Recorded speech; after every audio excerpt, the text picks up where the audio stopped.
Hello everybody. So I've got a Dewalt 20 volt hedge trimmer here. Using it earlier today and all of a sudden it just quit. Had the battery in, pull the trigger and just nothing. So we've been using it throughout the day, working fine, and then all of a sudden it just stopped. So I'm in the process of pulling this apart. Figured I would get it on camera here. Maybe it'll help somebody out. So it takes this Torx bit. It looks like you could probably use a flathead as well. I hope that's picking up. But this is I think a size 20 Torx bit or star bit. So I don't know, there's about 12 screws in here, a bunch in the handle, all throughout. These are all the same. And then there's one down here on this side and another one on the other side. So all the screws except for this one on this side, you can unscrew from this side. There's only one on the other side and it's for the handle. So these two are a different length, and then the one right up here in the front is a little bit longer as well.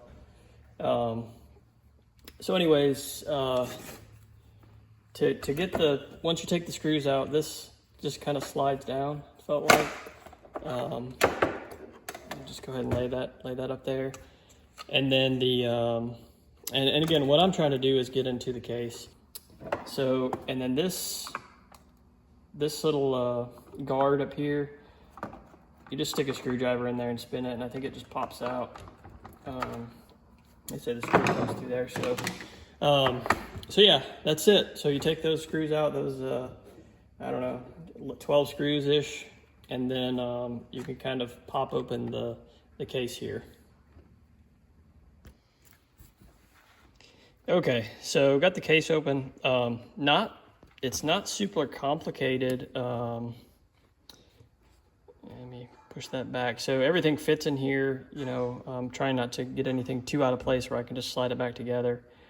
But everything fits pretty nice in here. But basically you've got your connector down here, a few wires runs through the switch, the handle, and then I'm assuming some kind of controller here, to look for the battery voltage and make sure well, I guess you can't squeeze the switch unless you do this. So it's probably just battery voltage and checks the battery, and then a motor, big gear and everything. So that's probably complicated inside there, but that's what runs the blade. So really the part we're looking at, basically the wiring's not super complicated. So anyways, I started out with my multimeter and just seeing if I had continuity between, so this is the positive. I don't know what these two are. I think there's some kind of control or kind of a monitoring type loop, and then the negative here. So the first thing I did was basically put an alligator clamp going from here to this red up here, and then I squeezed the trigger. And what I'm looking for was continuity. Again, I didn't really know what I was looking for. I just try some stuff out. So we'll run that one real quick. We'll just and these just make it easy so I can squeeze the trigger. I don't think anything happens until you squeeze the trigger. So basically nothing. And then as soon as you squeeze the trigger, you've got continuity between this positive lead and the red wire here. So I assume the same thing would happen for the negative and the black wire, right? So I moved it over to the black, and nothing there, and I squeezed the trigger and nothing. So what I did see, and I should have noticed, I should have looked closer before, but what I do see down here is the black wire. Let's see. I don't know if that's showing up, but basically this black wire is just unhooked. So there's four prongs in the back here. They match up here. I'm assuming this black one should be hooked to that negative prong there, but it's just kind of hanging free. So that's my thought, is that this wire has just come loose. But even at that, that's not making any kind of continuity there either. So, but that's going to be my first shot, is see if I can reattach this black wire to, and I guess I'll have to slide this out a little bit. So this is kind of funny because, you know, everything has a spot, looks like, where it can go back, but, you know, just playing around with these wires is not my strong suit there. It's delicate, and the wires just really aren't my thing. Anyways, so what I'm going to try to do is connect this back to this prong right here. It looks like a little bit of soldering will be needed, but I'm going to give it a shot. Okay, I'm going to spare you guys me trying to solder. So I will say that this this is an old Black & Decker with a Thermacell soldering iron. Pretty handy, no wires, no cords, just works off this little gas cartridge. So anyways, that's cool. That's what I used. Let me see if I can get a better view of it. So I spliced in about 1.5 inches. So right here, this white, it's the black wire that I fixed. So right here's a solder joint, and I put heat shrink tubing over that. And then this whole piece coming up is a new piece. So yeah, about 1 inch to 1.5 inches. I probably could have got away with a lot less, but I think there's plenty of room in here for me to tuck it in. One thing I did screw up, see how this wire, this orange wire, is coming off this tab and it goes up. When I soldered this black wire back to that negative tab, I did the same thing. I pointed it up. I wasn't thinking. Of course, I had it pulled out and flipped around. But anyways, it should have went down, because then it would just come straight out here. But you can see how I have this little hoop in it. But it'll fit back in that sleeve. It's just that it comes up and then it comes back down and around. So I'm hoping I don't get any. It's away from the solder joint, so it's just wire right there that makes that hoop. But anyways, I kind of screwed that up. Better would have been to you know, solder that coming down off the tab. But anyways, here's kind of how it looks, and there's plenty of room in there for it. It's just now there's a kink in there. But so that's what I'm going to do. That's it. And yeah, I had to route, so I pulled all these wires out. So just real quick, in case anybody pulls the wires out and doesn't get a shot of it. There's a couple little slots here for wires. There's actually 2, but when I went back and looked, they were both, this black and the yellow were both in this first slot. And then they go down through this channel, and there's a couple slots down here. So I just kind of fed them all back through those slots, and then yeah, I'm gonna put it back together and see if that worked. Okay, so here's me putting it all back together. I kind of found out that it helps if I just kind of lean this over and get everything lined up, so then I can see my wires, make sure they're all the way, reroute these. And it's nice, you know, there's these little slots where the wires kind of sit in or run through, so they keep them out of the way. So over here, you know, I put those back in the slots. Actually, this one should go through this slot down here.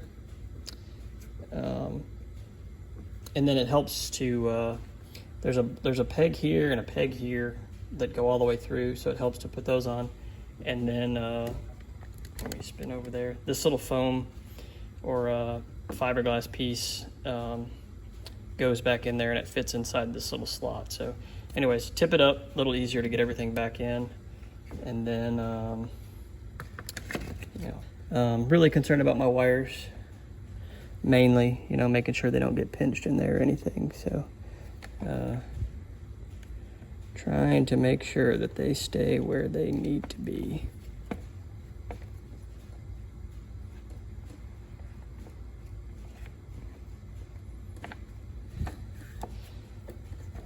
Okay. wires. Everything looks good. Okay. Yeah, so from here I'm just gonna pop everything back together, and then give it a shot. Okay, got it back together, and of course, already tried it, working good. So anyways, I think that's all it was. Broken wire off of the, I'll show you from this side with it open, off of the negative terminals. You know, the wire broke coming up here. Probably, you know, I'm just assuming it's probably a pretty common thing that happens. That joint looks fairly weak. So while I've got these here, again, I've had these, you know, they were built in 2021. I've probably had them for a couple of years. It may be going on 3 now, but anyways, quick review of these. Again, this is the 20 volt, and I'll turn it back on and run it real quick for you guys.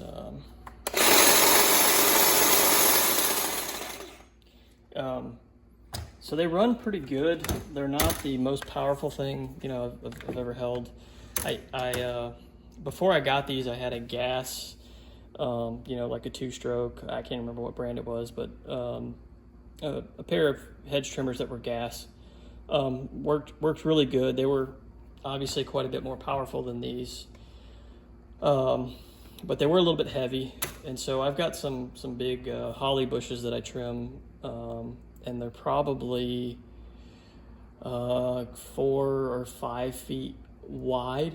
So I trim them from the front, and I reach as far as I can, and then I go around to the back side and trim them from the back as well.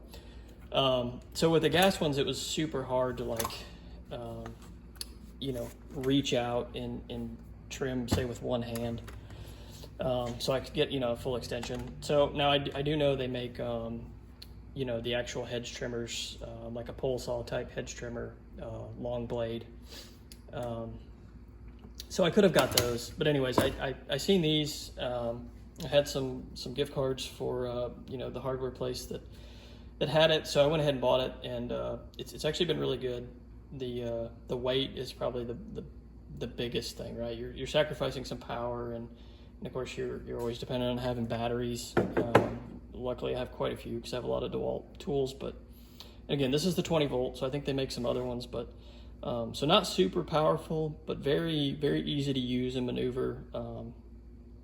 My wife has used them many times. You know, she has no problem just grabbing them, popping the battery in. She doesn't have to start it or fool with, you know, mixing the gas and oil or anything like that.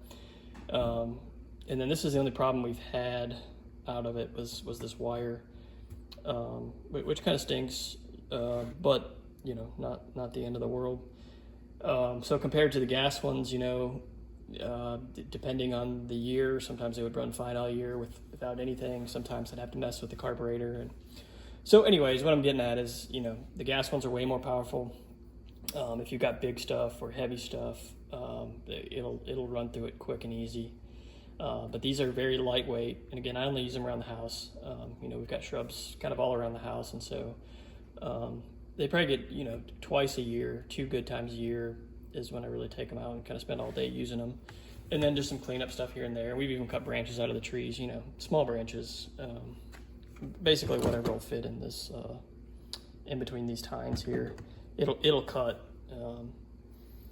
And so yeah, they work good. I have crepe myrtles. I have smaller crepe myrtles, and so I use these to trim those. But anyways, just want to give a quick review. Not the most powerful things, but if you're looking for something lightweight, easy to use, you know, you just grab it off the shelf and pop a battery, and you can go and do whatever you got to do. They're really super good for that.